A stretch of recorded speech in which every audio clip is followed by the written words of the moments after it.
Saya beberapa kali cakap dia, saya tak marah. Cuma saya kecewa sebab duit tu, duit orang ramai minta untuk saya, rawatan saya dan juga perbelanjaan saya. Kalau dia tak selesaikan juga sampai ke hujung minggu ni, lewat hari Isnin minggu depan, saya akan dedahkan. Pelawak abuse meluahkan rasa kesal dengan tindakan individu tidak bertanggungjawab yang didakwa menipu sehingga kerugian RM30,000 sekitar 2 bulan. Difahamkan kejadian ini berlaku apabila individu berkenaan menambur janji manis dengan menawarkan pekerjaan sepanjang bulan Ramadan lalu. Namun disebabkan kekurangan modal untuk melakukan perniagaan itu, individu berkenaan meminta pula pinjaman kewangan daripada AB untuk digunakan sebagai modal. Kata AB, dia memberikan sejumlah wang selepas yakin dengan janji individu berkenaan. Bagaimanapun, sehingga kini tiada kabar berita mengenai perkara itu. Ish, tak baik tau buat macam tu. Bang AB, ceritalah sikit. Pada awalnya saya tak sangka bahawa dia nak menipu. Tapi akhirnya bila dah sampai ke 2 bulan kan,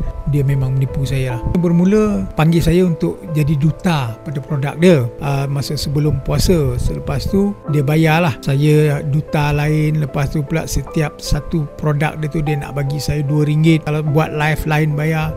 Bila saya buat terstop sebabnya dia tak cukup modal. Pada mulanya dia nak bantu saya, tapi dia tanya saya, ada tak duit dia nak pakai? Kerja pun tak ada. Macam mana anak ada? Dia kata tolonglah sebab saya sekejap yang nak pakai. Dia kata nak ambil barang, lepas tu kita dah boleh buat terus balik, buat live apa semua tu kan. Ada tu duit saya, tapi duit itu adalah duit yang dibantuan ataupun duit ni sumbangan daripada orang ramai, daripada adik-beradik saya, daripada kawan rakan-rakan artis yang bagi sumbangan untuk rawatan saya dan juga perbelanjaan saya hari-hari sebab saya tak ada kerja. Dalam 2-3 hari saya bagi balik. Dia kata saya nak ambil barang ke.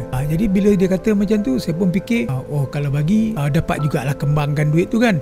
Jadi saya bagilah kat dia. Setelah tu dia terus berdalih-dalih sampailah nak puasa. Saya dah tak ada duit. Saya cakap tolonglah bayar. Dia kata saya tak boleh. Saya nak bayar duit tapak pun tak ada ni. Jadi saya cari pula orang untuk pinjam. Dia akan bagi saya 30% daripada keuntungan modal tu. Lebih 20 kali ada semua saya record. Dia kata nak bayar esok lusa berjanji apa semua. Sehinggalah sampai ke tadi. Saya kata kalau tak juga hari ni, daripada hari ni pun dia bagi dalih. Dia kata kononnya alung lah apa kerja dia. Jadi saya memang dah habis duit kan. Saya mengharapkan duit itu untuk saya nak meneruskan. Mana pun saya akan tuntutlah. Saya kesalnya sebab duit itulah duit yang kawan-kawan bagi, orang-orang luar bagi, peminat bagi kan, untuk saya buat rawatan dan apa. Abang, masa mula abang berjanji dengan dia untuk melakukan pekerjaan ini kan, alih-alih abang pula yang kena berikan dia duit untuk mulakan pekerjaan ni lah. Sebenarnya abang berikan duit tu atas dasar mungkin janji manis yang ditaburkan kepada abang ke, ataupun atas dasar kawan sebenarnya bang?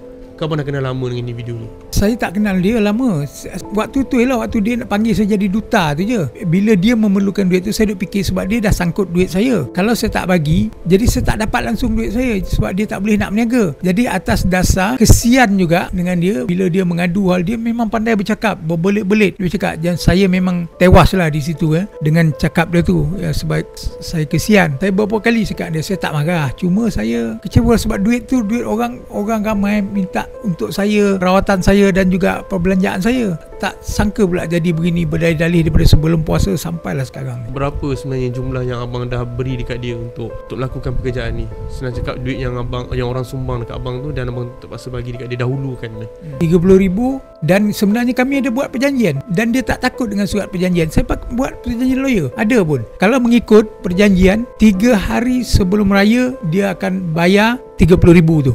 Lepas tu 4 hari bulan raya tu dia akan bayar profit yang 30% saya punya. Tetapi sampai ke hari ni duit RM30,000 pun tak ada, profit pun tak ada. Alih-alih dia kata tadi dia rugi, tapi dia tak tunjuk dengan saya dia rugi kenapa, bayar apa pun tak ada satu bil pun. Selain macam abang cakap abang bagi tempoh dalam minggu ni untuk dia selesaikan semua benda yang tertunggak lah kan. Kalau kata dia enggan juga, seribu alasan lah senang cakap mengenai perkara ni, adakah abang akan ambil tindakan macam report polis? Sebab maklumlah orang kata surat menyurat ataupun tanda tangan semua dah ada kan, maksudnya perjanjian semua. Saya berharap sangatlah supaya dia dapat selesaikan, tak payah sampai ke peringkat itulah. Kemungkinan kalau dia tak juga, saya akan mungkin cara begitulah. Tapi kalau boleh cara elok lah. Selepas perjanjian tu dibuat, ada tak pekerjaan yang abang, kerja-kerja yang abang dah lakukan, yang orang kata abang dah buat kerja tapi dia tak bayar?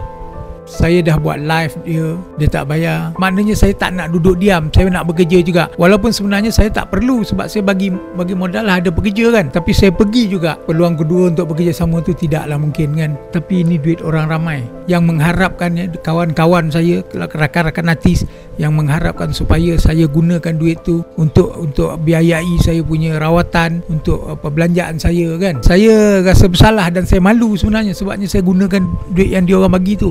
Tapi niat saya semata-mata untuk bantu dia. Saya ingatkan dia boleh balik dan saya dapat sedikit. Berkali-kali ada WhatsApp dia. Saya kata, "Cik, saya tak marah awak, tapi tergamak." Saya tak marah, tapi awak tergamak ke? Patutnya awak bantu saya, tapi awak buat saya macam ni. Saya memerlukan benda-benda itu, tapi dalam masa yang sama awak ambil kesempatan dekat saya. Saya tetap tak marah awak, tapi pakai otak lah. Abang Ibi, kalau Abang Ibi boleh kongsikan sikit, sebenarnya produk apa yang abang dengan pihak sebelah sana sedang usahakan sekarang ini? Saya masih nak bagi dia peluang lagi. Sebab saya tahu kalau saya dedahkan, dia punya kesan dia amat teruk lah untuk dia. Jadi saya tak adalah berperasaan sampai macam tu. Kalau dia tak selesaikan juga sampai ke hujung minggu ni, lewat hari Isnin minggu depan, saya akan dedahkan siapa dia, apa company dia, apa produk dia.